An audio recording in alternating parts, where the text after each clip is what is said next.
वंशी विभूषितकरान् नवनीरदाभात् पीताम्बरात् अरुणबिम्बफलादरोष्ठात् पूर्णेन्दुसुन्दरमुखात् अरविन्दनेत्रात्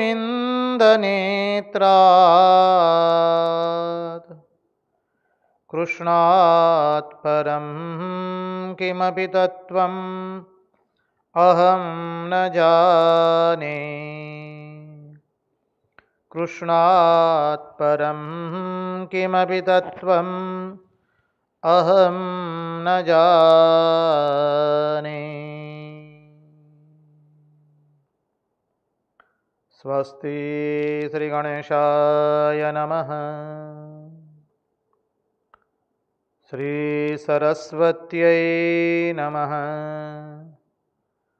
श्रीगुरुभ्यो नमः। नारायणं नमस्कृत्य नरं चैव नरोत्तमं देवीं सरस्वतीं व्यास ततो जयमुदीरयेत्।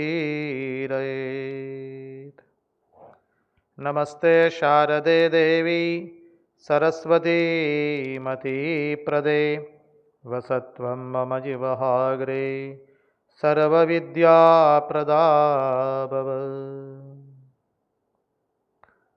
अखण्डमण्डलाकारं व्याप्तं येन चराचरं तत्पदं दर्शितं येन तस्मै श्रीगुरवे नमः। सच्चिदानन्दरूपाय विश्वोत्पत्त्यादिहेतवे तापत्रयविनाशाय श्रीकृष्णाय वयं नुमः। ॐ नमः परमहंसास्वादित चरणकमलचिन्मकरन्दाय भक्तजनमानसनिवासाय श्रीरामचन्द्राय विश्वसर्गविसर्गादि नवलक्षणलक्षितं श्रीकृष्णाख्यं परं धाम जगद्धाम नमामदत्। ॐ स्थापकाय च धर्मस्य सर्वधर्मस्वरूपिणे अवतारवरिष्ठाय रामकृष्णाय ते नमः। मुखं करोति वाचालं पंगुं लंघयते गिरिं यत्कृपात्वमहं वन्दे परमानन्दमाधवम्। कृष्ण कन्हैया लाल की जय, भक्तवत्सल भगवान की जय, वृंदावन बिहारी लाल की जय, भगवान श्री राम कृष्ण देव की जय, भागवत भगवान की जय, भागवत भक्त भगवान की जय। ओम नमो भगवते वासुदेवाय। नारायण नारायण नारायण नारायण। सर्वप्रथम हम पूज्यपाद स्वामी आदि भवानंद जी महाराज के चरणों में हमारे सश्रद्धेय प्रणाम निवेदित करते हैं। तत्पश्चात रामकृष्ण आश्रम राजकोट के अध्यक्ष पूज्यपाद स्वामी निखिलेश्वरानंद जी महाराज जी के चरणों में सश्रद्धेय प्रणाम निवेदित करते हैं। उपस्थित पूज्यपाद प्रभु सेवानंद जी महाराज एवं अन्यान्य सभी सन्यासी महात्माओं एवं विरक्तों के चरणों में हमारे सश्रद्धेय प्रणाम निवेदित करते हैं। जो कोई भी इस दृश्य श्राव्य माध्यम से इस भागवत रसामृत का रसपान कर रहा है, उन सब के हृदय में निवासित उस अनंत अखंड अविनाशी परब्रह्म परमात्मा को मुहुर मुहुर वंदन करके आइए हम भागवत रसामृत में अवगाहन करें। यस्वानुभावमखिल श्रुति सारमेकम् अध्यात्मदीपमतितीर्षतां तमोन्धम् संसारिणां करुणयाः पुराणगुह्यम् तं व्याससूनुमुपयामि गुरुं मुनीनां तं व्याससूनुमुपयामि मुनिं गुरूणाम्। कृष्णाय वासुदेवाय हरये परमात्मने प्रणतक्लेशनाशाय गोविन्दाय नमो नमः। नारायण नारायण नारायण नारायण।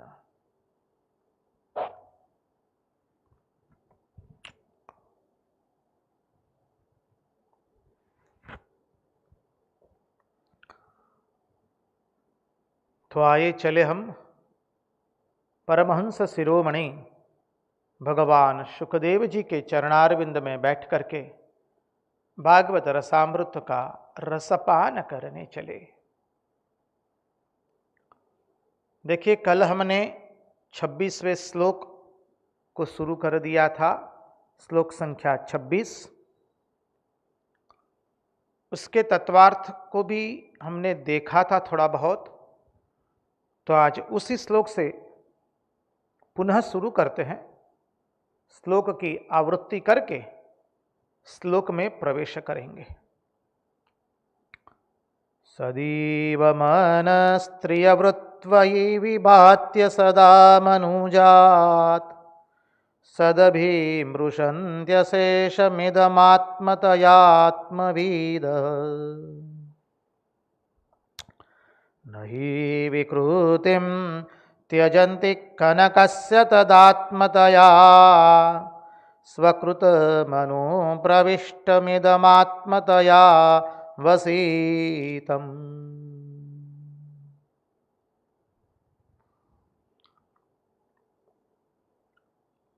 हमने देखा था कि जैसे सुवर्ण से बने हुए अलंकार, जेवर, चाहे कंगन हो, मंगलसूत्र हो, चंद्रा मणिहार हो, अंगूठी हो, कुछ भी हो, सुवर्ण से निर्मित अलंकार जो है वो सुवर्ण से भिन्न नहीं है। कल उदाहरण के माध्यम से देखा था, माँ अपनी संतान को कहती है, बेटा श्रृंगार के मेज के ऊपर से सुवर्ण लेके आओ।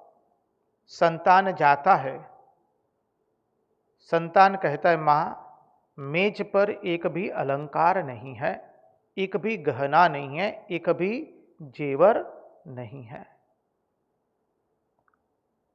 माँ कहती, बेटा हमने अभी अभी कुछ क्षण पहले ही रखे हैं हमारे जेवर सब। बोले, माँ कुछ भी नहीं है। माँ दौड़े दौड़े कक्ष में आती है और देखती है श्रृंगार के मेज पर उसके निकाले हुए सभी जेवर वैसे के वैसे है। मंगलसूत्र भी है, नथनी भी है, कुंडल भी है, कंगन भी है। माँ कहती है, बेटा ये क्या है? संतान कहती है, माँ ये तो जेवर है, तुमने सुवर्ण का नाम लिया। संतान सुवर्ण और जेवर को अलग अलग समझती है अज्ञान के कारण। संगति लगानी है। उसी तरह से इस समस्त जगत उस अनंत अखंड अविनाशी परब्रह्म परमात्मा से बना हुआ है। तो जो बना हुआ है वह क्या उससे भिन्न हुआ? कतई नहीं।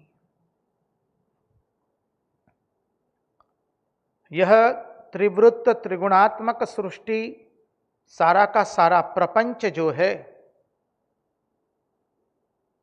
वो उस सच्चिदानंद से बना हुआ है।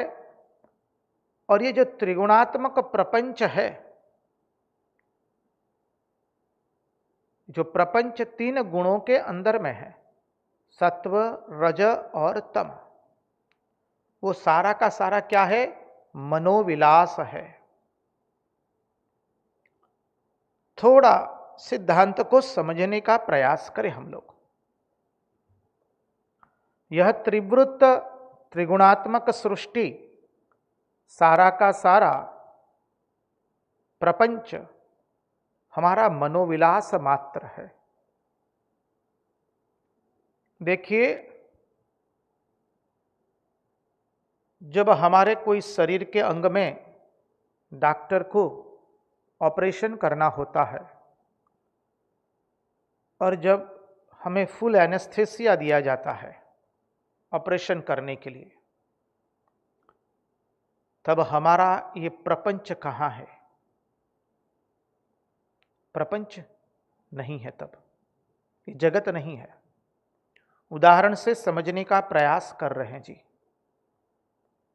और ये भी समझ लीजिए, जब भी हम कोई उदाहरण देते हैं, दर्शन शास्त्र में व्यावहारिक जगत का कोई भी उदाहरण 100% बैठता नहीं होता है। उदाहरण से हम केवल उस परम तत्व को समझने का प्रयास करते हैं। उदाहरण की महत्ता वहीं तक है। कभी उदाहरण को खींच करके शंका करनी नहीं चाहिए। अधिकांश लोग यही करते हैं। दर्शन शास्त्र में या वेदांत के सिद्धांतों को समझाने के लिए उदाहरण को जो दिया जाता है, फिर उस उदाहरण को खींचते हैं, माने उस उदाहरण को आगे ले जाते और फिर प्रश्न करते हैं। वो सर्वथा अनुचित है। हम मुख्य बिंदु से भटक गए, वो बताता है। चूंकि कोई भी उदाहरण 100% दर्शन शास्त्र के सिद्धांत को समझाने के लिए पर्याप्त नहीं है। हम उदाहरण को केवल एक समझने के लिए एक सोपान बना दिया, बाद में उस उदाहरण का हम त्याग करते हैं। तो जब हमारे किसी शरीर के अंग में डॉक्टर को ऑपरेशन करना होता है, शस्त्रक्रिया करनी होती है, तब हमारे सारे शरीर को कहते हैं फुल एनेस्थेसिया दिया है। तब हमारे लिए प्रपंच नहीं रहता है। ये प्रपंच कब कब नहीं रहता है, उदाहरण से समझने का प्रयास करें। जब हम स्वप्न में चले जाते तब ये प्रपंच नहीं रहता है। ये प्रपंच रहता है, लेकिन जो स्थूल रूप से दिखता है वह नहीं रहता है। स्वप्न में एक अलग प्रपंच हम बनाते हैं, और जब सुषुप्ति में चले जाते हैं तब पूरा का पूरा मटिया मेट हो गया है, जैसे पूरा प्रपंच खत्म हो गया। तो सुषुप्ति में प्रपंच नहीं है। हमें जब एनेस्थेसिया दिया जाता है शस्त्रक्रिया करने के लिए, तब प्रपंच नहीं रहता है। और अधिक जाए तो यदि हम कोई रोग से ग्रसित हो गए और कोमा में चले गए, तब ये जगत नहीं रहता है, प्रपंच नहीं रहता है। और आगे चले, जब हम एकाग्रता पूर्वक किसी ग्रंथ का अभ्यास करते हैं, सामने क्या हो रहा है हमें कतई पता चलता नहीं है। समझिए, जब आप अत्यंत एकाग्रता पूर्वक कोई ग्रंथ का अभ्यास कर रहे हैं, क्या हो रहा है कुछ पता नहीं चलेगा। उदाहरण के रूप से समझना है तो हमारे परमाध्यक्ष पूज्यपाद स्वामी आत्मस्थानंद जी महाराज जी ने उनके गुरुदेव, क्षमा कीजिए उनके गुरुदेव नहीं, उनके गुरुदेव तो स्वामी विज्ञानंद जी महाराज थे, लेकिन उन्होंने जिनकी खूब सेवा की, ऐसे पूज्यपाद स्वामी विरजानंद जी महाराज, उनके संस्मरण में उन्होंने लिखा है कि महाराज जी एक बार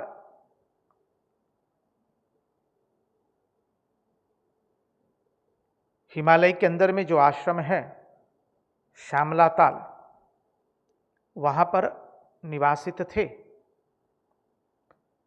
और इतनी एकाग्रता है उनकी अपने अभ्यास में कि उस कुटिया में आग लगी है, अग्नि आग लगी है, लेकिन महाराज को तनिक भी उसका पता नहीं है। वो लिखते हैं what amount of concentration it was.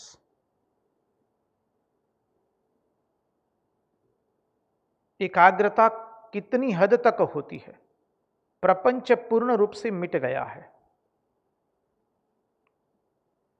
और ये प्रपंच जो है हमारे प्रत्येक के मन के लिए अलग अलग प्रपंच है। छोटे बालक के लिए दुनिया अलग है, युवान के लिए ये प्रपंच अलग है, वृद्ध के लिए अलग है, जो ना वृद्ध है ना युवान है, जिसे हम आधेड़ कहते हैं, उसके लिए भी एक प्रपंच अलग है। और जो मृत्यु की शैया पर है उसके लिए भी ये प्रपंच अलग है।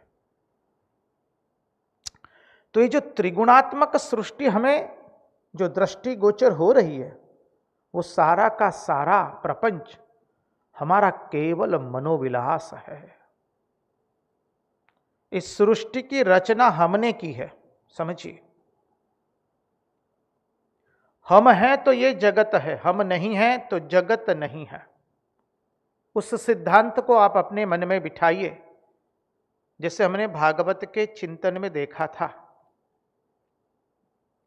उत्तर दक्षिण पूर्व पश्चिम ये दिशाएं कहां से शुरू हुई और कहां अंत होती है, भौतिक विज्ञान के पास उसका कोई उत्तर नहीं है। अध्यात्म विद्या, अध्यात्म शास्त्र कहता है हमारा, जहां से मैं शुरू हुआ वहीं से उत्तर दक्षिण पूर्व पश्चिम ऊपर नीचे ये सब दिशाएं शुरू हुई है।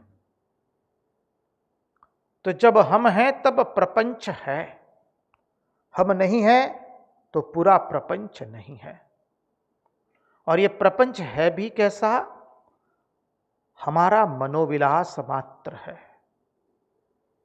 आत्मज्ञानी अलग रूप से इस प्रपंच को देखता है और हम लोग अलग रूप से देखते हैं।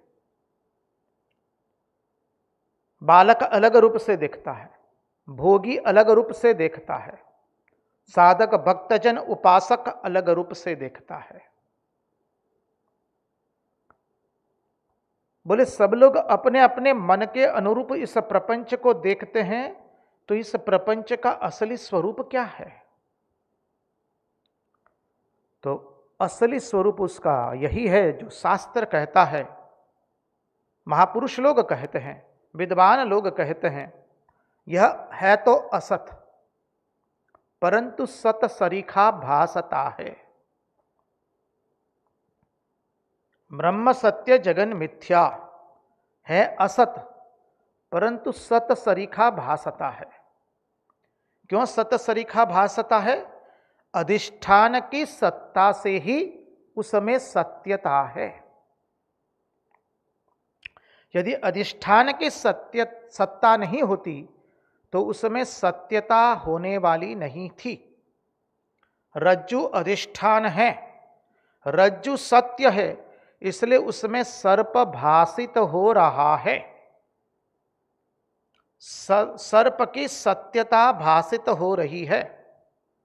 रज्जु नहीं होता तो सर्प की सत्यता भासित होने वाली नहीं थी। बालू में मृगजल भासित हो रहा है, बालू अधिष्ठान है, अधिष्ठान सत्य है, इसलिए उसमें जो भासित हो रहा है वो सत्य जैसा लगता है। ठोठ में मनुष्य दिखाई देता है, क्योंकि ठोठ रूपी अधिष्ठान सत्य है। वो अधिष्ठान कैसा है? स्वयं प्रकाश।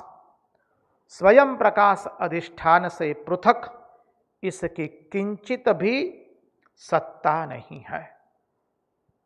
ये जगत की सत्ता है ही नहीं, अधिष्ठान से पृथक, और कभी हो ही नहीं सकती है इसकी सत्ता। रज्जु है इसलिए सर्प भासित हो रहा है। इस उदाहरण को मत छोड़िए। वेदांत का अत्यंत चिरपरिचित उदाहरण, और यदि आप कहेंगे महाराज हम मानने के लिए तैयार है कि अधिष्ठान की सत्ता से वो उसकी सत्यता भासित हो रही है, सब कुछ हम समझे। लेकिन आप ही ने तो कहा था आचार्योपासनम समझाते हुए उसके चिंतन में, तो कहा था क्या कि ये ब्रह्मज्ञानी लोग क्या व्यवहार नहीं करते हैं? ब्रह्मज्ञानी के लिए क्या क्या जगत नहीं है? क्या उनके लिए भूख नहीं लगती है उनको? क्या उनके लिए थोड़ी भी निंद्रा नहीं है? क्या उनके लिए शरीर की वेदना नहीं है? वो भी तो इसी संसार में है, माना कि वो ब्रह्मज्ञानी है। तो वो कैसे हो सकता है? यदि आप कहते हैं कि अधिष्ठान की सत्यता से इसमें इसकी सत्यता भासित हो रही है, तो आत्मज्ञानी लोगों को भी तो खाना पीना होता है, उनका चलना फिरना होता है, उनको भी तो ये जगत दिखाई पड़ता है। वो कैसे है फिर? शास्त्र बहुत सुंदर समझाता है। बोले उनको दिखाई पड़ता है, लेकिन कैसे दिखाई पड़ता है यह जगत? बोले वो सोने को पहचानते हैं, वो सुवर्ण को पहचानते हैं, इसलिए गहने को, जेवर को, अलंकार को पहचान पा रहे हैं। वो केवल जेवर को नहीं पहचानते हैं, वो सुवर्ण को भी पहचानते हैं, और उनको मालूम है सुवर्ण से जेवर बना है। हम लोग केवल इस जगत को ही सत्य मान रहे हैं।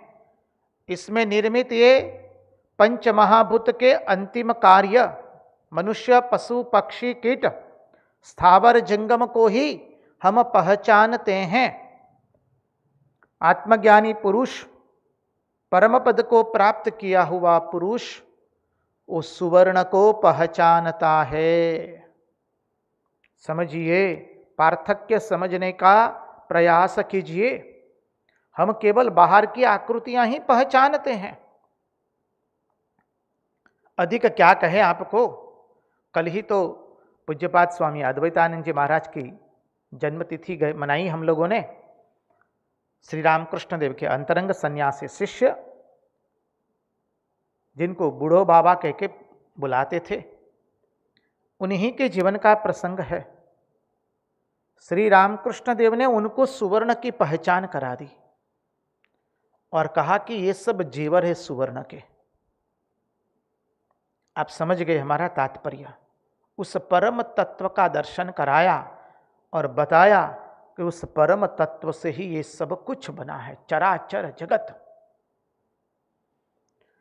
जहां उनको ये दर्शन हुआ, वो उपलब्धि ऐसी अद्भुत उपलब्धि थी उनके जीवन में, वो आत्मानुभूति ऐसी थी, बस उस दिन से, उस क्षण से फिर कभी वो किसी की निंदा नहीं कर पाए। किसी ने कितना भी दुष्कर्म किया हो, किसी ने कितना भी बुरा कर्म किया हो, वो कभी किसी की निंदा नहीं कर पाए, क्योंकि भगवान श्री रामकृष्ण देव ने उनको दिखा दिया। देखो, वही ब्रह्म अनेक रूपों में ये भासित हो रहा है। और उसके अतिरिक्त और कुछ भी नहीं है। तो जो ब्रह्मज्ञानी है, आत्मज्ञानी है, जिनको उस परम पद की प्राप्ति हुई है, वो भी खान पान करते हैं, वो भी व्यवहार करते हैं, वो भी चलते फिरते हैं। तो वो कैसे करते हैं? उनको मालूम है कि ये सुवर्ण है, जेवर जेवर नहीं है, वो तो सुवर्ण ही है। तो सोने को पहचानने वाला गहने को फेंक देता नहीं है, वो कभी नहीं फेंकेगा। वो जानता है क्योंकि उसने सुवर्ण को पहचान लिया है, इसलिए वो जेवर को कभी फेंकने वाला नहीं है। इसलिए कहा जो कार्यात्मना और कारणात्मना भास रहा है। शब्द को ध्यान से सुनिए। जो कार्यात्मना और कारणात्मना भास रहा है उसको ज्ञानी लोग जानते हैं। जो कारण है उसको भी जानते हैं, इसलिए कहा कारणात्मना। और कार्य, जो कार्य बना है उसको भी वो जानते। क्या जानते हैं? कारणात्मना एवं कार्यात्मना। कार्य भी वही आत्मा का स्वरूप है, कारणात्मा भी वही है जो कार्यात्मा है। इसलिए ज्ञानी लोग उसे जानते हैं। इसलिए ज्ञानी लोग कभी जेवर को फेंक देते नहीं हैं। इतना सुंदर सिद्धांत समझ आया है 26वें श्लोक में। आइए आगे के श्लोक में हम प्रवेश करें। 27वां श्लोक, श्लोक संख्या 27वीं। तव परिये चरन्त्यखिल सत्त्वनिकेततयात् उत पदाक्रमन्त्यभिगण्य शिरो निरुतेः। परिवयसे पशुनिव गिरा विबुधानपि तांस्त्वयि कृतसौरदाः खलु पुनन्ति न ये विमुखः।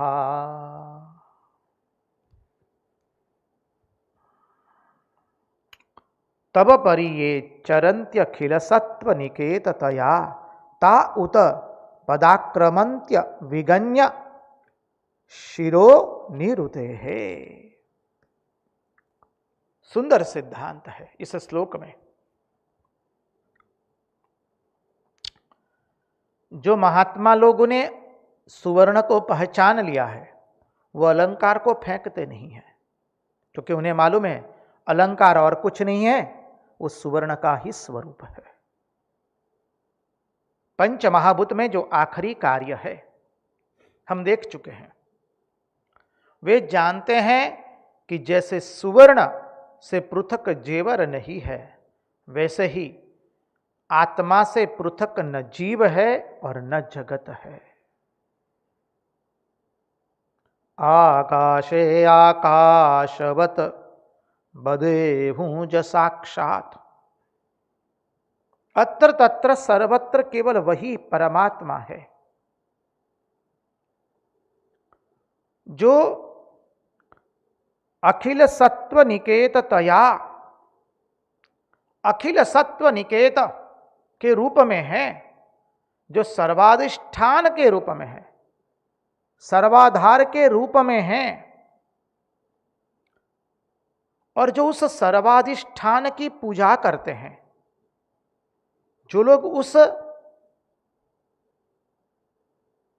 सर्वाधार के रूप में उस परम पद की पूजा करते, उस परमात्मा की पूजा करते हैं, सर्व के अधिष्ठान के रूप में जो लोग परमात्मा की पूजा करते हैं, उपासना करते हैं, इसलिए कहा तव परिये चरन्त्य खिल सत्व निकेततया त उत पदाक्रमन्त्य विगण्य शिरो निरुते है।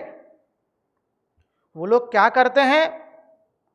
वो मृत्यु के सिर पर पांव रख करके भगवान तक पहुंच जाते हैं। जिन लोगों ने उस परमात्मा की पूजा अधिष्ठान के रूप में की है, सर्वाधिष्ठान के रूप में की है, सर्वाधार के रूप में की है, वो लोग मृत्यु के सिर पर पांव रख करके परमात्मा तक पहुंच जाते हैं। श्रीमद् भागवत महापुराण में ध्रुव आख्यान आता है, ध्रुव की कथा।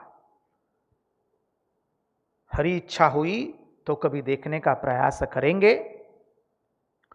उसके अंदर में साफ शब्दों में लिखा है, ध्रुव जी, जब ध्रुव जी को लेने के लिए विमान आया, विमान का अर्थ समझिए विगत मान, जिसने अपने मान का पूर्ण रूप से हनन कर दिया है, विगत मान। उसी वक्त मृत्यु आती है और ध्रुव जी को कहती है कि मेरा नाम मृत्यु है, आपने उस परम पद की प्राप्ति कर ली है, भगवान के आप अनन्य भक्त हैं, अब आप जा रहे हैं तो आप आपके श्री चरण मेरे मस्तिष्क पर रखिए। उसके अनेकों अर्थ हैं, उस अर्थ के अंदर में अभी हम प्रवृत्त नहीं होंगे, लेकिन ठीक इसी के साथ ये संगति बिठती है। इसलिए ध्रुव जी ने उस परम सर्वाधिष्ठान के रूप में, सर्वाधार के रूप में परमात्मा की भजना की है। इसलिए वो मृत्यु के सिर पर पांव रख करके परमात्मा के पास पहुंचते हैं। श्रुतियां ये परमात्मा की महिमा का वर्णन कर रही है और फिर कहते हैं, परिवय से पशुनिव गिरा विबुधान पीतांस्त्वयि कृत सौहृदाः खलु पुनन्ति न ये विमुखाः। और जो लोग भगवान से विमुख है, जिन्होंने भगवान की आराधना की, उनकी अवस्था का वर्णन किया। अब द्वितीय पंक्ति में वर्णन करते हैं कि जो लोग भगवान की आराधना से विमुख है, जो भगवान का नामस्मरण नहीं करते, जो लोग भगवान को सर्वाधिष्ठान के रूप में भजते नहीं हैं, सर्वाधार के रूप में भजते नहीं हैं, उनकी क्या अवस्था होती है? तो कहते जो भगवान से विमुख है वो चाहे देवता भी क्यों न हो, भगवान उसको पशु के समान बांध देते हैं मृत्यु होने पर।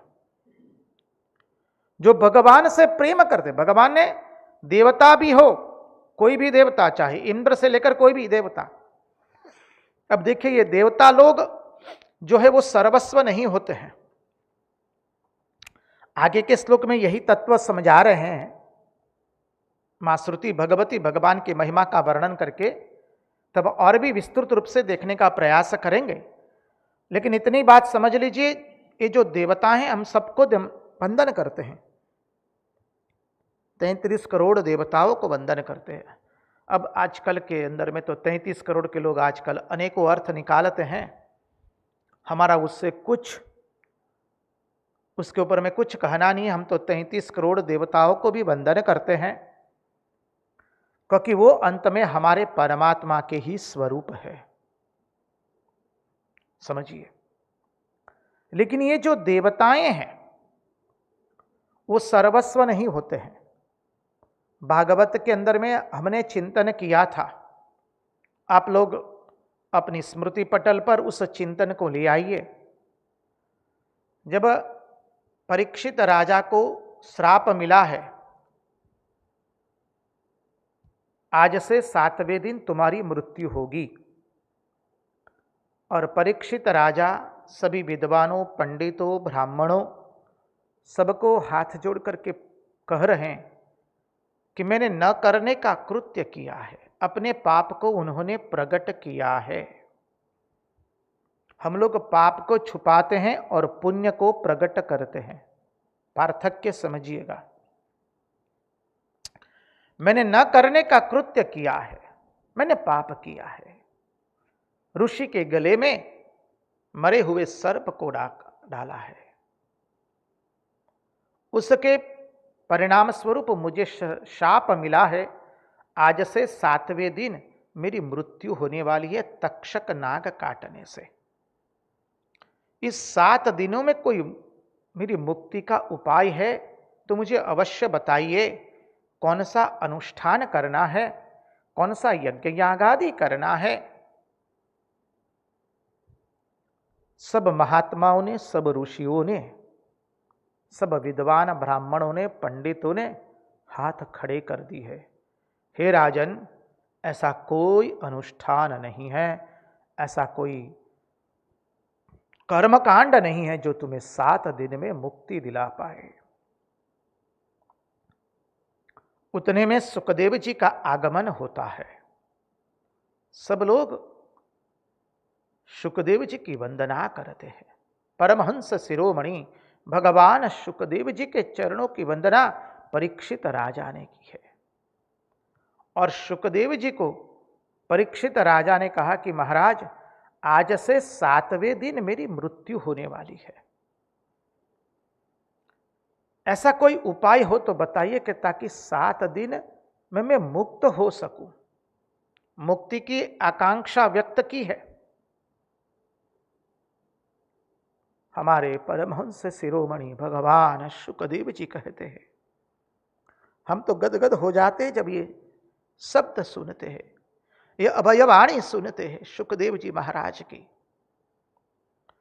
सुखदेव जी महाराज ने कह दिया, રાજન 7 દિવસ તો ઘણા છે, તને હું કૃષ્ણ કથા સંભળાવીશ, તારી મુક્તિ થઈ જશે। राजन 7 दिन तो बहुत है, मैं तुम्हें कृष्ण कथा सुनाऊंगा, तुम्हारी 7 घड़ी में मुक्ति हो जाएगी। अब इससे बड़ा आश्वासन कौन दे सकता है। भगवान की कथा ऐसी है जो हमें 7 घड़ी में मुक्ति दिला सकती है। तब कथामृतम तप्त जीवनम कविभिरीडितम् कल्मषापहम्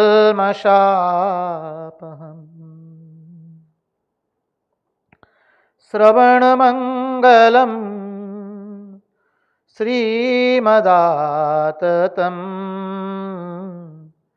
भुवि गृह्णन्ति ते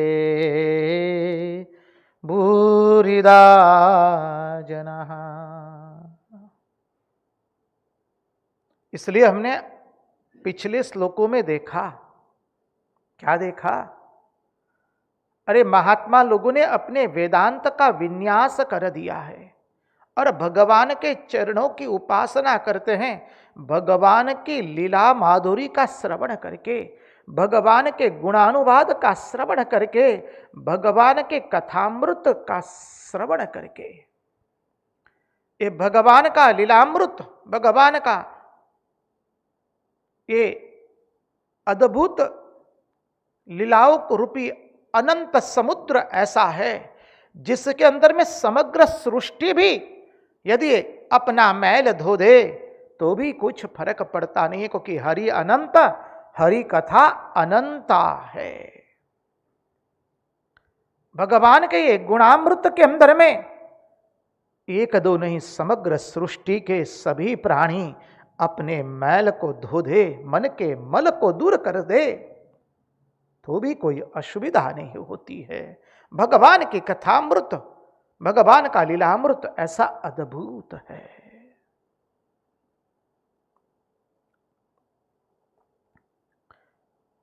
और ऐसे लीलामृत से जो प्रेम नहीं करते हैं, ऐसे अद्भुत परमात्मा से जो प्रेम नहीं करते हैं, जो सच्चिदानंद से प्रेम नहीं करते हैं, इसलिए कहा सच्चिदानंद रूपाय सत्यम परम धीमहि। उनसे जो प्रेम नहीं करते उनकी दशा क्या होती है? बोले वो चाहे देवता भी क्यों न हो, भगवान उनकी मृत्यु के बाद उन्होंने यदि भगवान की आराधना नहीं की है तो पशुओं के समान बांध देते हैं। और जो भगवान से प्रेम करते हैं, बोले उनका तो पूछना ही क्या है। जो भगवान से प्रेम करते हैं वे दूसरों को भी पवित्र कर देते हैं,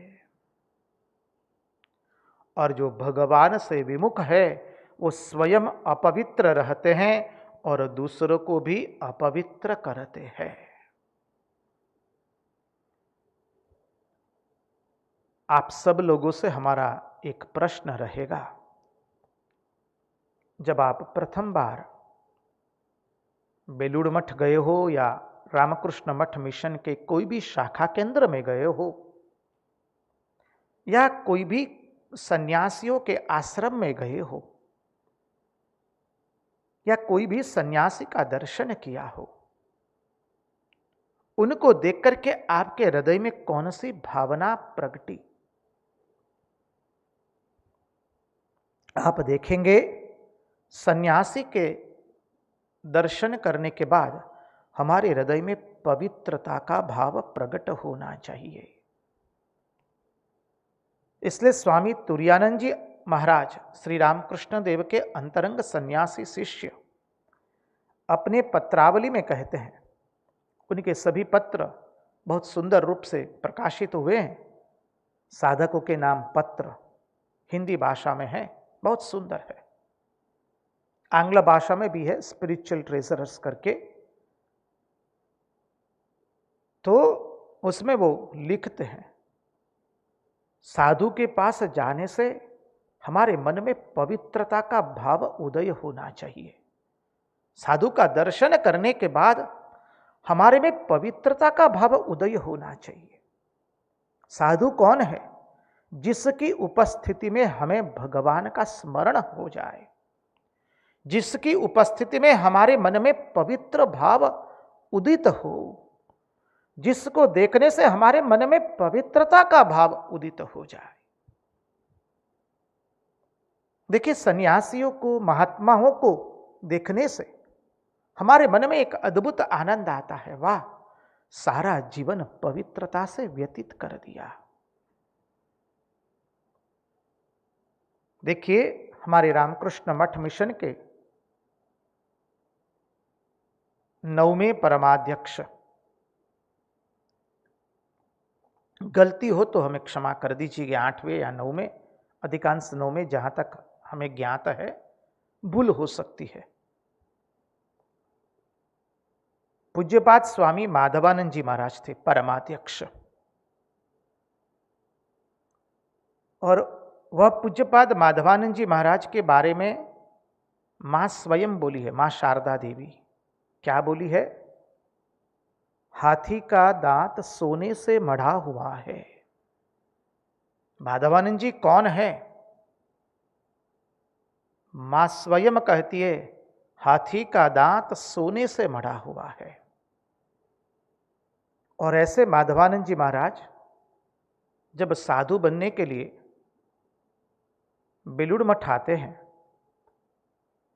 तब राजा महाराज जी थे पूज्यपाद स्वामी ब्रह्मानंद जी महाराज, उनको वंदन करके अपनी इच्छा प्रकट करते हैं। तब राजा महाराज ने अर्थात स्वामी ब्रह्मानंद जी ने प्रश्न किया है, तुम साधु क्यों होना चाहते हो? Why do you want to join? Why do you want to become a sadhu? तुम साधु क्यों बनना चाहते हो? और माधवानंद जी महाराज ने उस वक्त क्या सुंदर जवाब दिया है। सचमुच उत्तर सुन के लगता है कि सही बात है। मां की वाणी तो कभी मिथ्या नहीं हो सकती, वो तो अवतार का मुंह से निकले हुए शब्द है। हाथी का दांत सोने से मढ़ा हुआ है। माधवानंद जी कहते हैं, मैं पवित्र जीवन यापित करना चाहता हूं, इसलिए साधु बनना चाहता हूं। क्या उत्तर दिया है! शत शत वंदन करते हैं। हम पवित्र जीवन यापित करना चाहते हैं।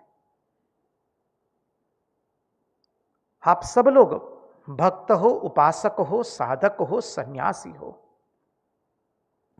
हम सब लोग पवित्रता की ओर आकृष्ट होते हैं। आप सब लोग जो सन्यासी महात्माओं को इतना पूज्य भाव से देखते हैं, आपकी भावना को तो हम वंदन करते हैं, आपके पूज्य भाव को हम वंदन करते हैं। ये आप पूज्य भाव, वंदनीय भाव क्यों प्रकट करते हैं?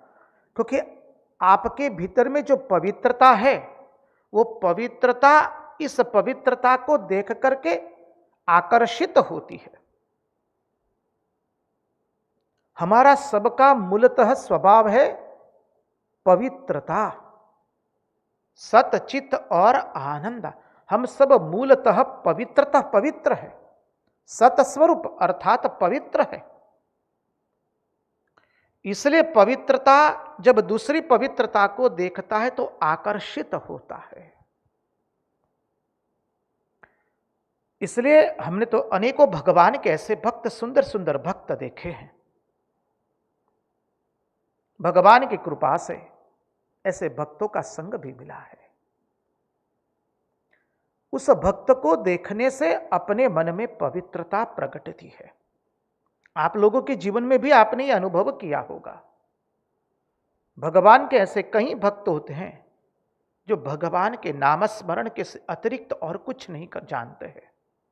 उनको देखने से हमारे मन में पवित्रता का भाव उदित होता है। पवित्रता कोई कपड़ों की मोनोपोली नहीं है, जान के रखिए, जागीर नहीं है वो।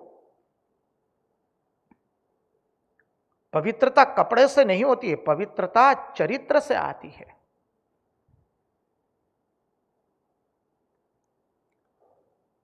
तो जो भगवान के भक्त हैं वो स्वयं पवित्र होते हैं और दूसरों को भी पवित्र करते हैं। और ये पवित्रता कैसे, किसमें प्रकट होती है? जो भगवान से प्रेम करते हैं वो दूसरों को भी पवित्र बनाते हैं, स्वयं भी पवित्र होते, दूसरों को भी पवित्र बनाते हैं। और जो भगवान के से विमुख है वो स्वयं अपवित्र है और दूसरों को भी अपवित्र करते हैं। इसलिए देखिए, श्री रामकृष्ण देव की जीवनी में कई बार आता है, कोई ऐसी व्यक्ति आई, उसके चले जाने के बाद श्री रामकृष्ण देव ने अपने कमरे को गंगा जल से साफ करवाया है। समझिए, अपवित्र व्यक्ति है। आप लोगों ने भी, हम सब लोगों ने अनुभव किया है, ऐसे ऐसी व्यक्ति हमारे साथ कभी आ जाती है, उसकी उपस्थिति से हमको जैसे बेचैनी हो रही है, उसकी उपस्थिति हमारे लिए असह्य हो जाती है। कब यहां से भागे, कब इसको छोड़ करके जाए। जब रहा नहीं जाता, हम बिना कुछ कहे वहां से 9-2-11 हो जाते हैं।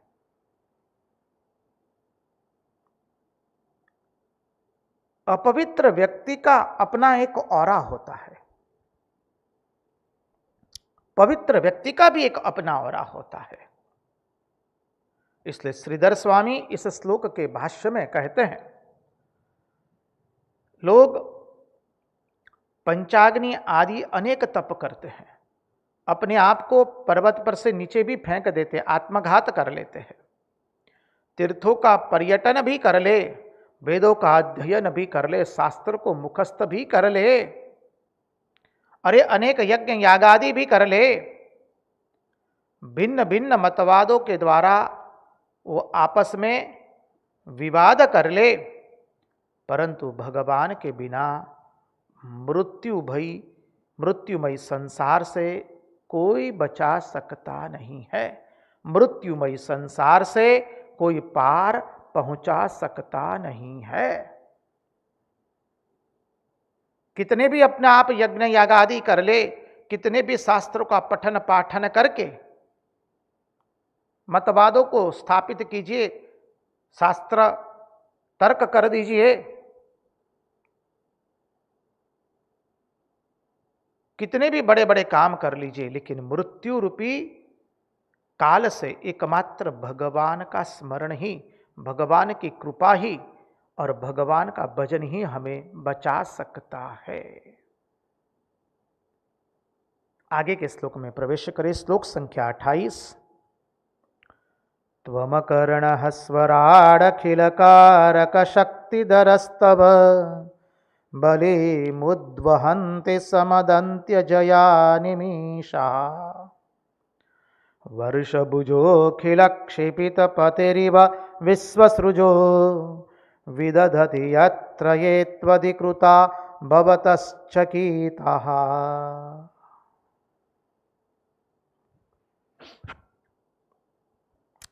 त्वमकर्णः स्वराडखिलकारक शक्तिधरस्तव बलिमुद्वहन्ति समदन्त्यजया निमीषाः। जो परमात्मा है त्वमकर्णः, उस श्लोक को समझने से पहले थोड़ी धरी से चिंतन शुरू करें। जो परमात्मा है उसमें सबके कर्तृत्व भोक्तृत्व आदि प्राप्त है। कैसे? देखिए, जब सृष्टि का प्रलय होता है तब सब कुछ भगवान के भीतर में बीज के रूप में समा जाते हैं। इस चिंतन को समझने का प्रयास करें और उसी चिंतन धारा को थोड़ा और आगे उसमें चिंतन करेंगे तो भगवान परमात्मा जो है उनमें ही सबके कर्तृत्व और भोक्तृत्व आदि प्राप्त है। यदि हमारे मन में शंका हो कि भाई ईश्वर भी जीव के समान कर्ता भोक्ता हो जाएगा, क्योंकि कर्तृत्व भोक्तृत्व सभी जीवों के कर्तृत्व भोक्तृत्व सब कुछ भगवान के अंदर में समाहित है, तो फिर भगवान भी ईश्वर भी जीव के समान कर्तृत्व भोक्तृत्व मानी कर्ता और भोक्ता हो गया, तो फिर उसमें शिवत्व क्या कहां रह गया? उसमें शिवत्व क्या होगा? तो उसके उत्तर में 28वां श्लोक कहता है हमें, क्योंकि भगवान के अंदर में ही सभी जीवों का कर्तृत्व और भोक्तृत्व आदि प्राप्त है। भगवान के भीतर में ही समाया हुआ है। कैसे समाया हुआ है? आगे वाले श्लोक में, इस श्लोक से उसका चिंतन शुरू होता है। ध्यान से श्रवण कीजिए। त्वमकर्णः स्वराड अखिल कारक शक्ति धरस्तव। त्वमकर्णः स्वराड अखिल कारक शक्तिधरः। परमात्मा इंद्रियों से रहित है, स्वयं प्रकाश है। त्वमकर्णः स्वराड अखिल शक्ति कारक शक्तिधरः। विशेषण को समझिए। परमात्मा इंद्रियों से रहित है, स्वयं प्रकाश है, अखिल कारकों की अर्थात सर्वेंद्रियों की शक्ति को धारण करता है। अखिल कारकों की सर्वेंद्रियों की शक्ति को वो धारण करता है और स्वतः सिद्ध ज्ञान शक्ति है। स्वतः सिद्ध ज्ञान शक्ति है, स्वयं प्रकाश है। सभी शक्तियां उससे शक्तिमान होती है। समझिए। न तत्र सूर्यो भाति न चंद्र तारकम नेमा विद्युतो भांति कुतोयमग्नि तमेव भांतम अनुभाति सर्वम तस्य भाषा सर्वमिदं विभाति। वो प्रकाशित हो रहा है, इसलिए सब कुछ प्रकाशित हो रहा है। बोले वो किससे प्रकाशित हो रहा है? बोले उसको किसी से भी प्रकाशित होने की आवश्यकता नहीं है, क्योंकि वो स्वयं प्रकाश है, परम मूल कारण है, उसका कोई कारण नहीं है। इसलिए कहा वो परम मूल कारण है, स्वयं प्रकाश है, सर्व का अधिष्ठान है, इसलिए कहा सर्वाधिष्ठान है, स्वतः सिद्ध ज्ञान शक्ति है।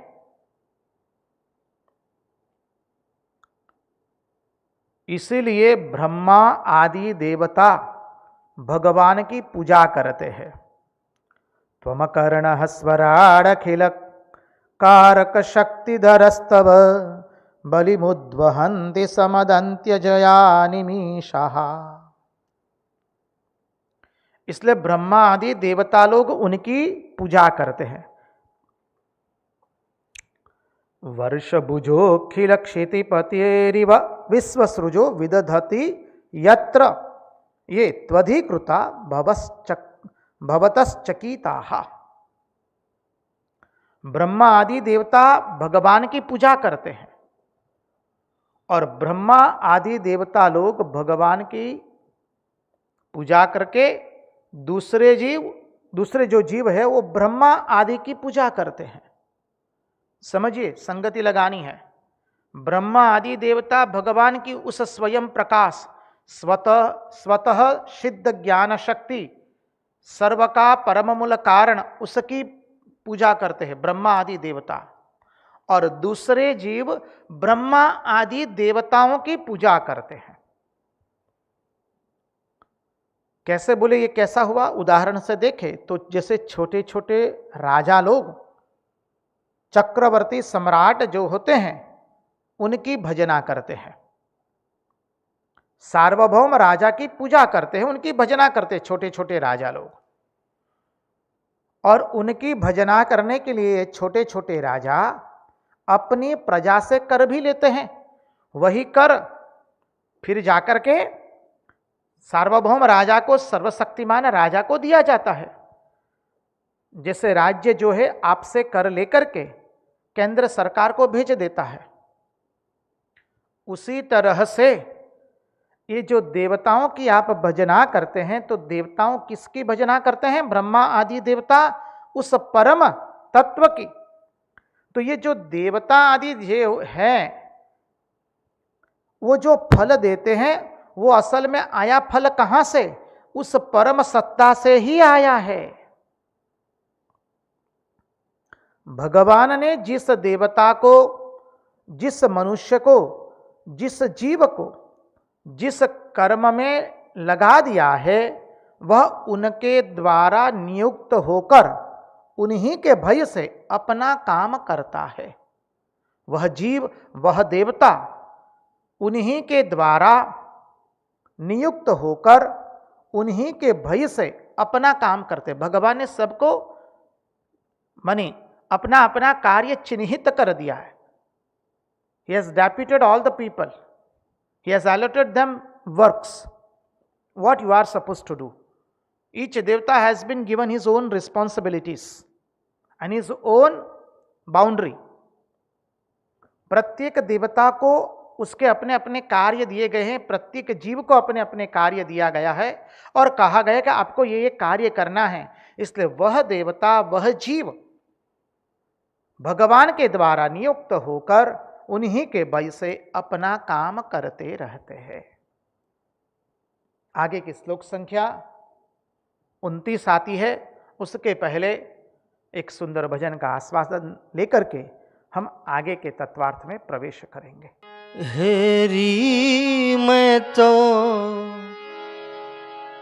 अरे मैं तो प्रेम दीवानी मेरो दर्दन जाने को। हेरी मैं तो प्रेम दीवानी मेरो दर्दन जाने को।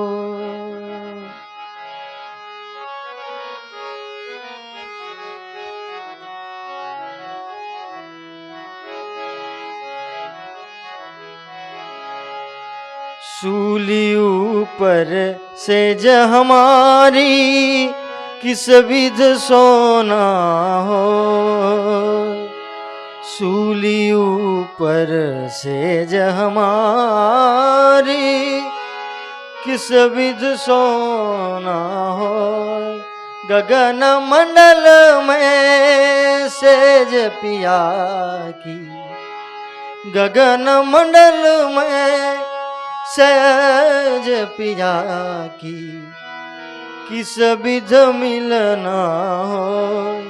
हेरी मैं तो प्रेम दीवानी मेरो दर्दन जान को।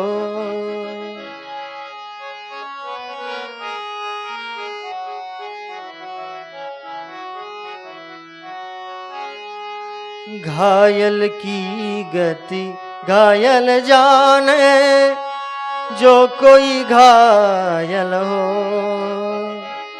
ओ घायल की गति घायल जाने, जो कोई घायल हो।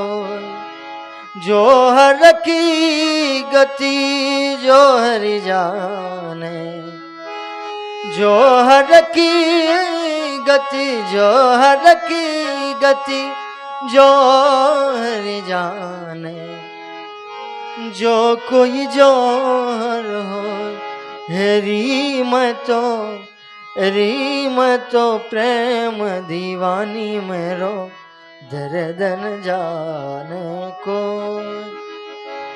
हेरी मैं तो प्रेम दीवानी मेरो दर्दन जान को।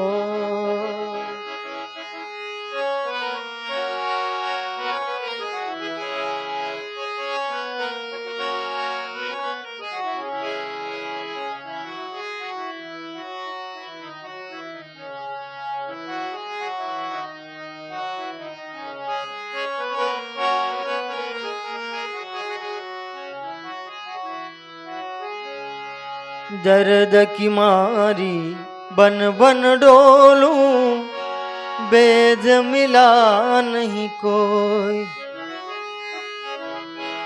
ओ दर्द की मारी बन बन डोलूं, वेद मिला नहीं कोई।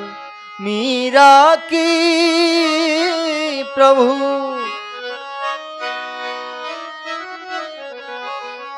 मीरा की मीरा की मीरा की मीरा की प्रभु पीर मिटे जब। मीरा की प्रभु पीर मिटे जब। वेद सावरी ओय, हेरी मैं तो प्रेम दीवानी मेरो दर्दन जान को। हेरी मैं प्रेम दीवानी मेरो दर्दन जान को।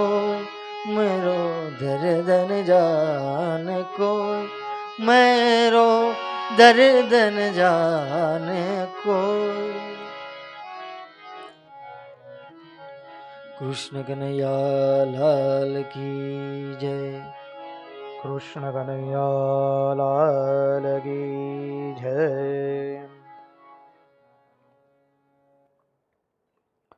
चले तो श्लोक संख्या 29। स्थिरचर जातयः स्युरजयोत्थ निमित्तो युजो विहर उदीक्षया यदि परस्य विमुक्त ततः।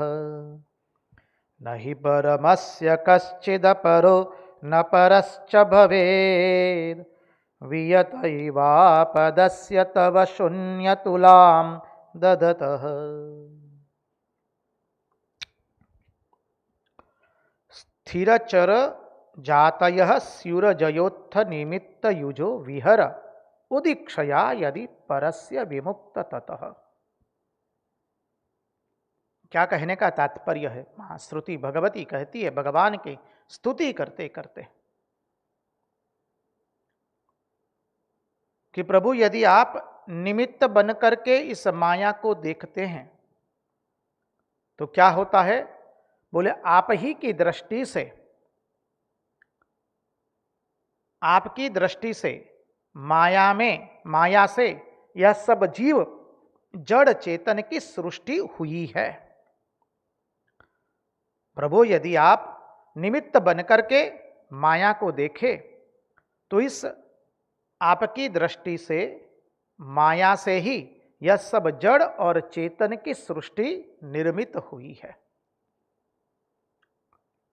आप नित्य मुक्त है,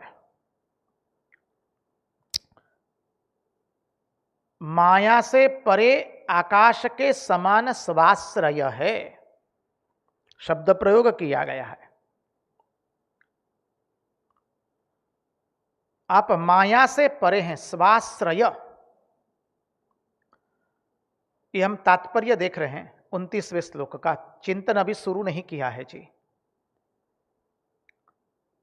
तात्पर्य वह होता है कि भाषांतर से उसका रस निकाल करके संक्षिप्त शब्दों में रखा जाए, उसे तात्पर्य कहते हैं। और इसलिए वेद स्तुति में तात्पर्य बहुत माने रखता है उसके चिंतन में प्रवेश करने के लिए।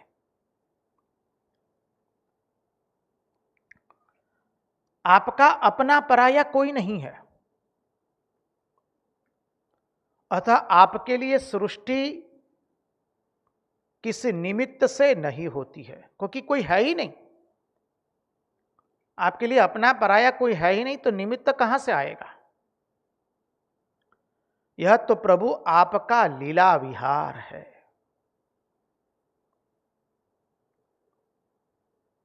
आप में कार्य कारण रूप प्रपंच का अभाव होने से, शब्दों पर ध्यान दे ताकि तत्वार्थ में समझने में आसान रहेगा। आप में कार्य कारण रूप प्रपंच का अभाव, प्रभु आप में न तो कोई कारण है न तो कोई कार्य है, क्योंकि आपके अतिरिक्त तो कुछ है ही नहीं। आपके अंदर में जब बाहर भीतर नहीं है तो कार्य कारण आया कहां से? क्योंकि जब बाहर भीतर नहीं है, अपना पराया नहीं है, तो निमित्त भी नहीं है, उपादान भी नहीं है, कुछ नहीं है। सदैव सौम्य इदमग्र आसित एकमेवा द्वितीयम। तो आप में कार्य कारण रूप से प्रपंच का अभाव होने के कारण बाह्य दृष्टि से आप शून्य के समान भासते हैं, जान पड़ते हैं। जब आप में कार्य कारण का अभाव है और इसलिए बाह्य दृष्टि से जैसे आप शून्य के जैसे जान पड़ते हैं, परंतु आप अधिष्ठान होने के कारण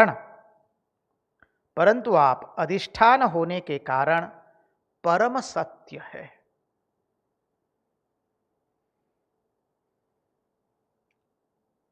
अब इसको इस तात्पर्य से चिंतन की धारा की शुरुआत करें। देखिए, जब भगवान माया से क्रीड़ा करना चाहते हैं, ये भगवान की ये क्रीड़ा है, लोकवत्तु लीला कैवल्यम। आप लोगों ने सुना होगा, श्रवण भी किया होगा, महात्माओं के पास जाकर आप इसका चिंतन भी किए होंगे। कहते हैं द्वितीयात वा भयम, दो होने से भय लगता है, तो भगवान ने क्या किया? लोकवत्तु लीला कैवल्यम। बस भगवान एक में से अनेक बने, वो किस लिए बने? वो भगवान की लीला है। तो यहां पर श्रुतियां यही कह रही है, जब भगवान माया से क्रीड़ा करना चाहते हैं, भगवान खेलना चाहते हैं माया से, तब उनमें लीन रहने वाले सब के सब जीव भगवान की इच्छा से, भगवान के इक्षण से अर्थात इच्छा से, भगवान के इक्षण से, उनकी इच्छा से प्रकट हो जाते हैं। बस स्मरण मात्र, संकल्प मात्र से। यहां भगवान ने संकल्प किया माया के साथ क्रीड़ा करने का, तो भगवान के भीतर में जितने जीव समाये हुए हैं, वो सब जीव भगवान के दृष्टिपात से अर्थात ईक्षण से उनकी इच्छा से प्रकट हो गए। अभी अभी पिछले श्लोक में हमने देखा परमात्मा के अंदर में सबके कर्तृत्व एवं भोक्तृत्व आदि प्राप्त है। उस सिद्धांत को मत भूलिए। इसलिए परमात्मा में ही सबके कर्तृत्व भोक्तृत्व आदि प्राप्त है। सभी जीव परमात्मा में अवस्थित है और परमात्मा को जब माया से क्रीड़ा करने की इच्छा हुई, परमात्मा जब माया से क्रीड़ा करना चाहते हैं, तब उनमें लीन रहने वाले सब के सब जीव भगवान के दृष्टि मात्र से, संकल्प मात्र से, क्षण से, उनकी इच्छा से प्रकट हो जाते हैं। बस इच्छा मात्र से प्रकट हो गए। अब क्या हुआ? प्रकट तो हो गए। अब देखिए भगवान ने इच्छा की और भुगत रहे हम। व्यवहार की दृष्टि से बोलते हैं जी, इसे अन्यथा रूप से मत लीजिए।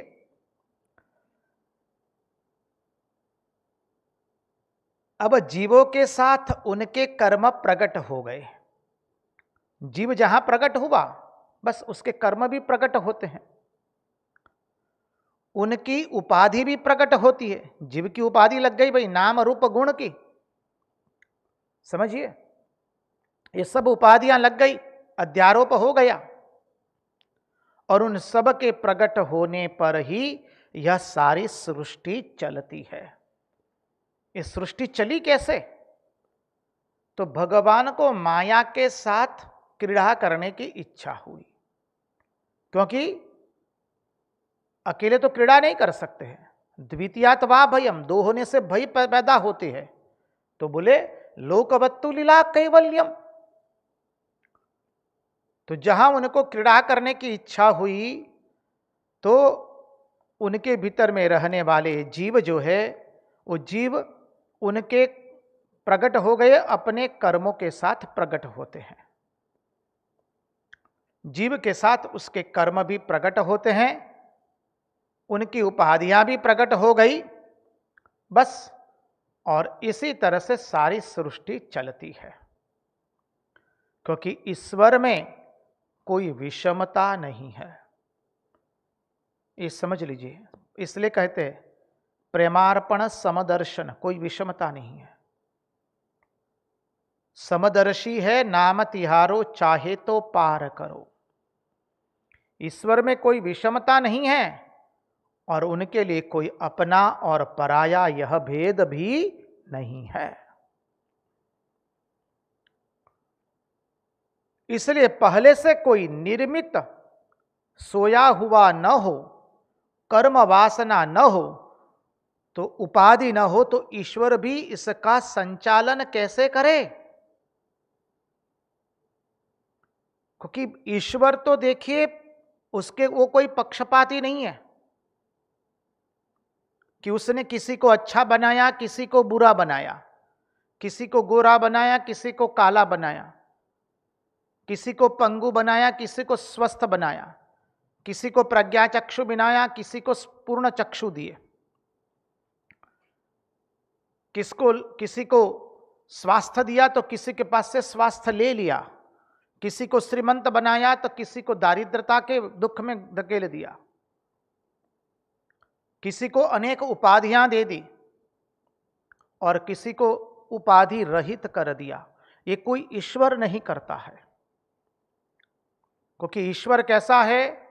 उस ईश्वर में कोई विषमता नहीं है और उसमें अपना पराया कोई भेद नहीं है।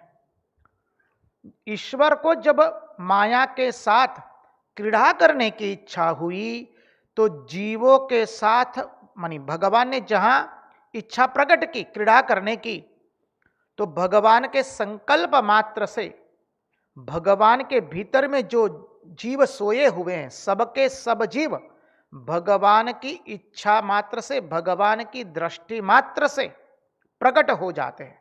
अब जीव प्रकट हुए तो आरोप तो लगे रहेगा ही, क्योंकि वो तो टाइम स्पेस कॉजेशन में आ गए, देश काल निमित्त की परिधि में आ गए, देश काल वस्तु के अंदर में आ गए।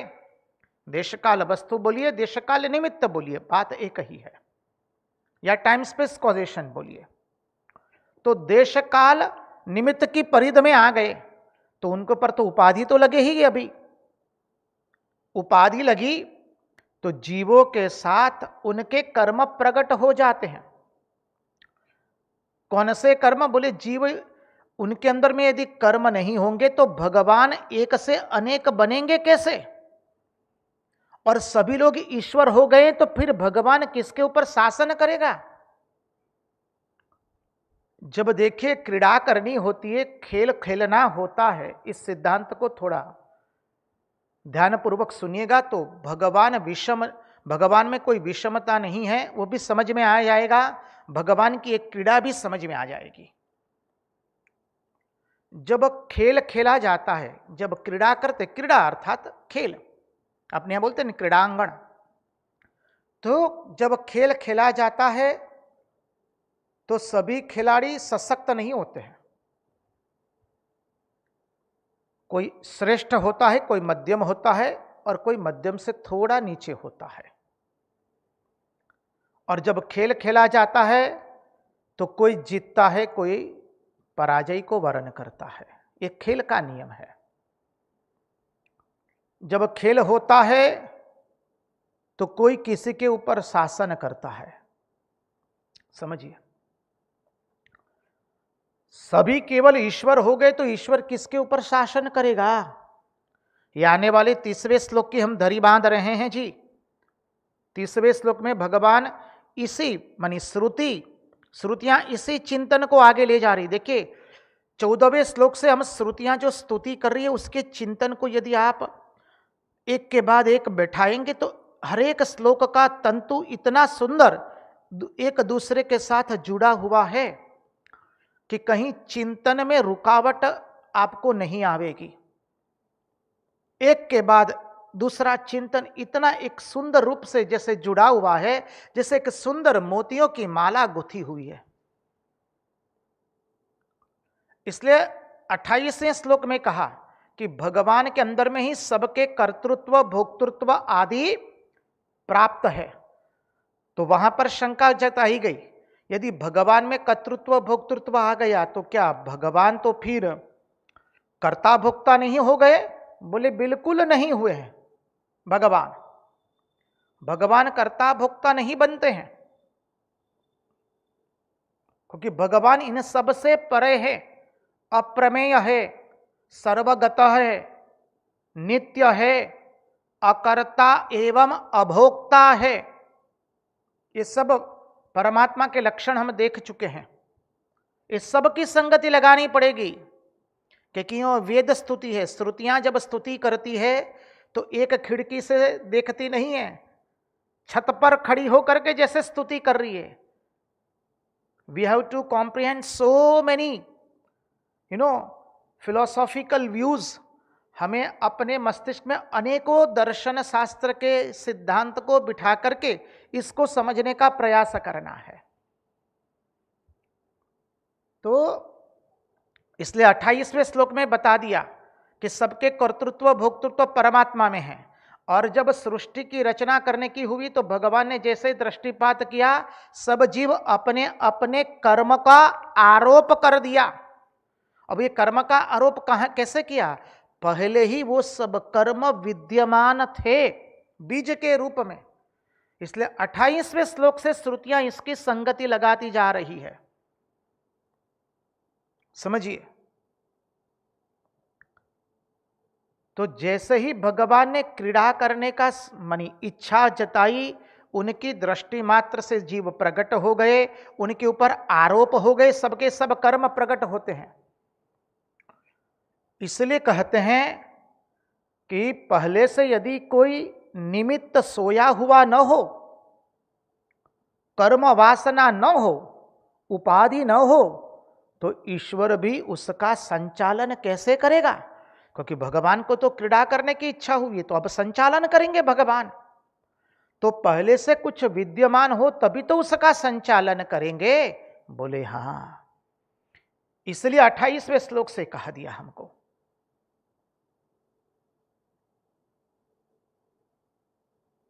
अब देखिए, यदि सबके सब जीव अनंत हो जाएंगे, अब देखिए हर एक की कर्म वासना अलग अलग है,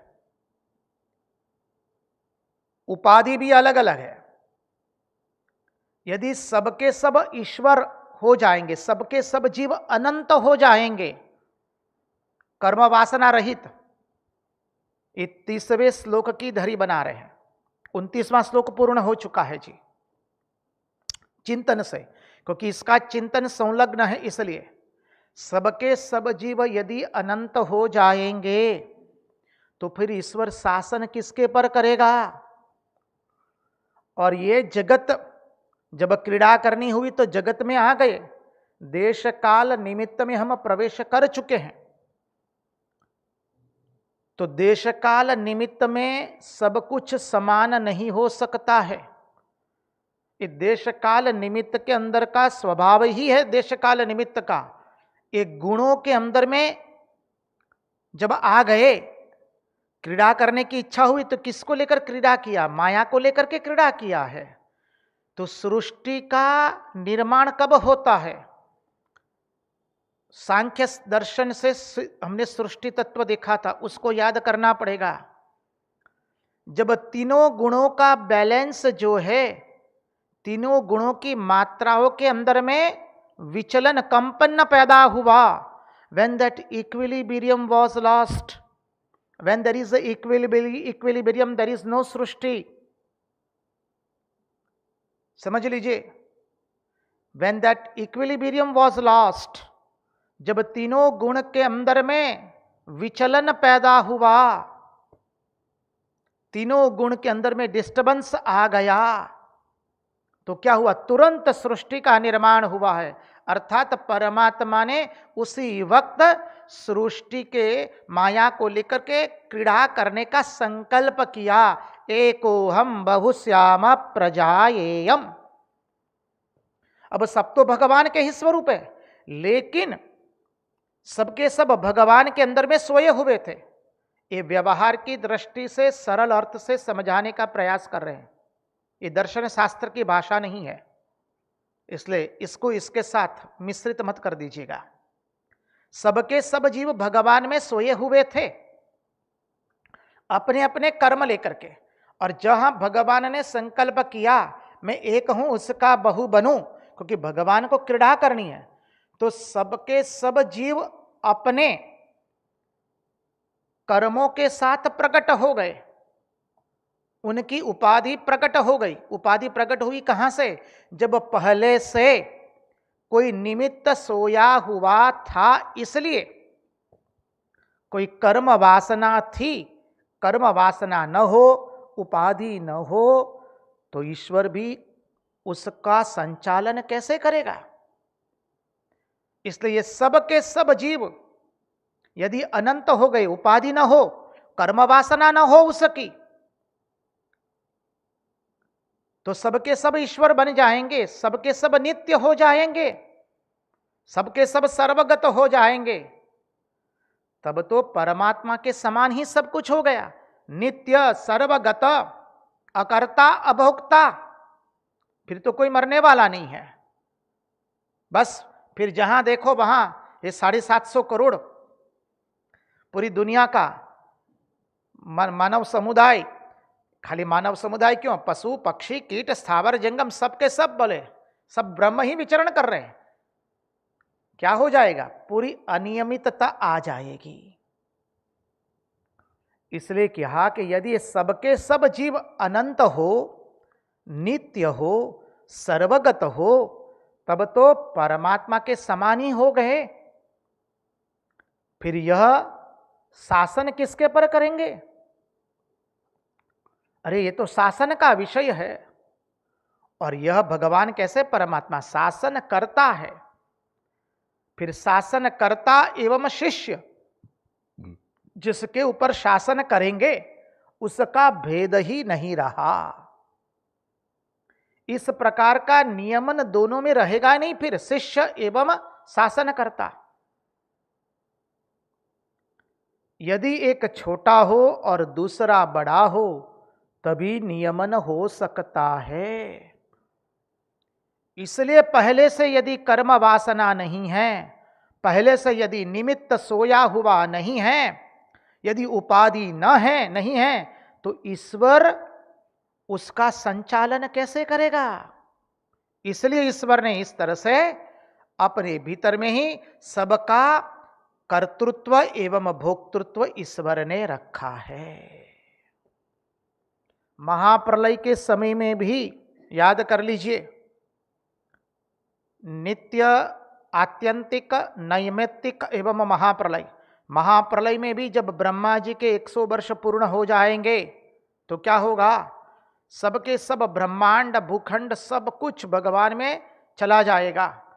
तब जो जिस कर्म वासना जो है जिसकी, वो सब कर्म वासना भगवान के भीतर चली जाएगी। वही सब कर्म वासना है। और जब फिर भगवान सृष्टि का निर्माण करेंगे, अर्थात भगवान को फिर जब माया को लेकर क्रीड़ा करने की इच्छा होगी, तो वही भगवान की दृष्टि मात्र से सब जीव अपनी अपनी कर्म वासना को लेकर, अपनी अपनी उपाधियों को लेकर के प्रकट हो जाएंगे। ये सिद्धांत है। इसलिए यदि पहले से कर्म वासना न हो, उपाधि न हो, तो ईश्वर भी उसका संचालन कैसे करेगा? ये 29वां श्लोक है। 30वां श्लोक का अद्भुत श्लोक है, उसके लिए थोड़ा समय भी लगेगा। कल उसका चिंतन करना प्रारंभ करेंगे। आज केवल उसकी आवृत्ति कर लेते हैं। तात्पर्य, भाषांतर और चिंतन कल करेंगे। अपरिमिता ध्रुवास्तनुभृतो यदि, अपरिमिता ध्रुवास्तनुभृतो यदि सर्वगतास्तरहि न सास्यतेति नियमो ध्रुवनेतरथा। अजनि च जन्मयं तदविमुच्य नियन्तृ भवेत्, सममनुजानतां यदमतं मतदुष्टतया। उन्हीं की वाणी, उन्हीं के चरणों में समर्पित करते हुए, भगवान से प्रार्थना करते हुए, प्रभु हमारे मन की मति, गति और रति आप में बनी रहे। कृष्ण कन्हैया लाल की जय। भक्तवत्सल भगवान की जय। सब संतन की जय, सब भक्तन की जय। ओम नमः पार्वती पतये। हर हर महादेव हर।